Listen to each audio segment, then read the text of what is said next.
Hello, sir. Hi. Are you going to look at yourself or me? Yep. So we had a couple of questions from Courtney Bell, who's one of my very good friends last time on your blog. Mm-hmm. Her questions were, are your tics, sit up straight so we can see you. There you go.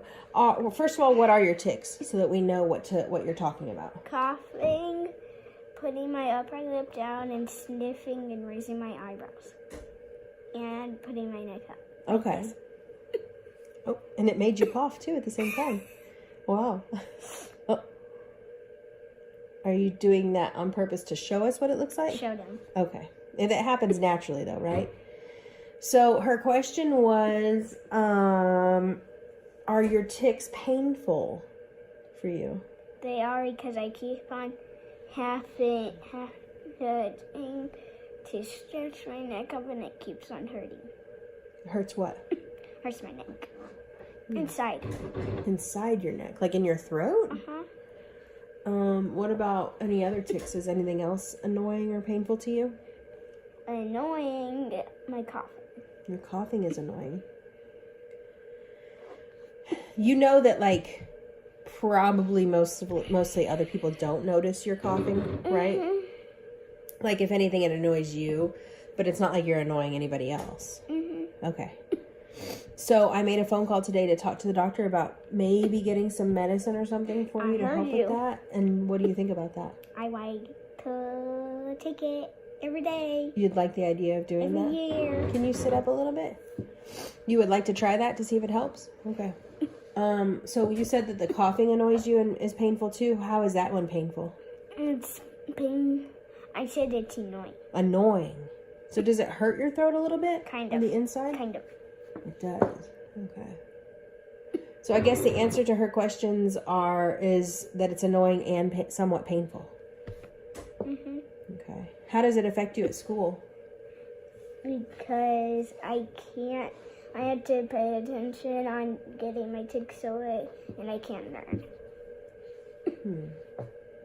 You know that it wouldn't annoy your teacher or your classmates if you did your tics, right?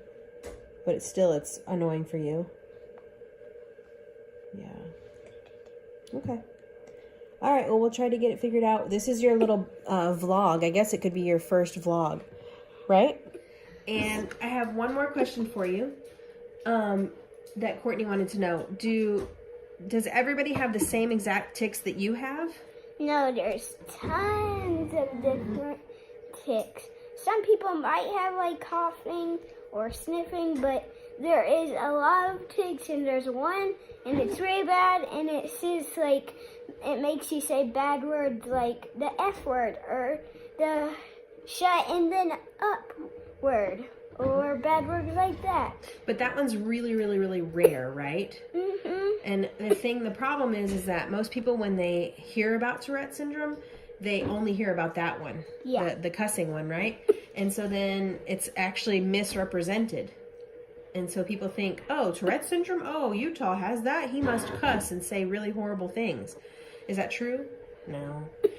So tons and tons of different tics. Even like some people could hum or make little noises, or they could say little words or say little sounds, right? Mm-hmm. They can use their body and kind of move around with their body and do tics that way, right? Like how your neck one, it doesn't really make a noise, but it's still a tic, right? Same with your eyebrows, you know, or your lip. So yeah. And you know what? When we talk about your tics, guess what happens? Oh, and I forgot to add on the last video, scrunching my nose. Yeah. But what happens when we talk about your tics? It's kind of weird. It helps people learn. Well, that too, but what happens to you physically? Do you know? When we talk about your tics, like when people are talking to you about them, it makes you do them even more. Have you noticed that? Like when we were talking to your two doctors about it, when we were talking about it, you did it even more. And when we weren't talking about it, you stopped. Kind of interesting. Something else that's kind of common in Utah is that usually it starts around 5 years old, which is when it started for you, right? Mm-hmm. And then it usually, kids usually get diagnosed around 8 years old. Mm-hmm. And then they get diagnosed around like 8 or so, right? And then here's one thing that's kind of a bummer that usually happens.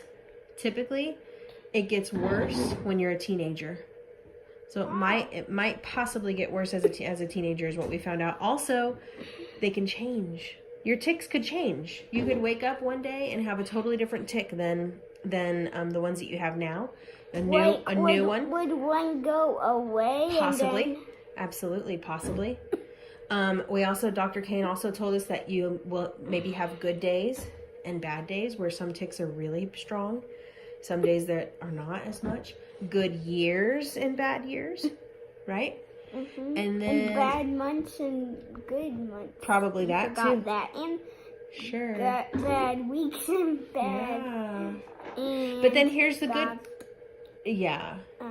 Good weeks. Yeah. But here's the good news: is typically Tourette syndrome goes away completely by the time you're about 18 or 20. Usually, not always. Sometimes it doesn't. But the most of the time it goes away when you're a little bit older. Okay? But you said really when slow down. It goes away when you're a teenager. No, it gets worse when you're a teenager, unfortunately. Oh, so 18? 18. So teenager in my mind and in everybody else's, I think, is around 13, 14, 15. 18, 19, 20 is when you're becoming a young adult. Did you know that? Okay. So yeah, so we answered the question of do they hurt, do they bother you? And then we answered the question of are your tics the same as everybody else's, right? Mm-hmm. Sit up, sir. No. All right. Can you say bye to everyone? Remind them, sit up real still and remind them of what your website is. What is your website? My website is www.throughutahseyes.com. Awesome. All right. Say goodbye. Goodbye. I'm dead.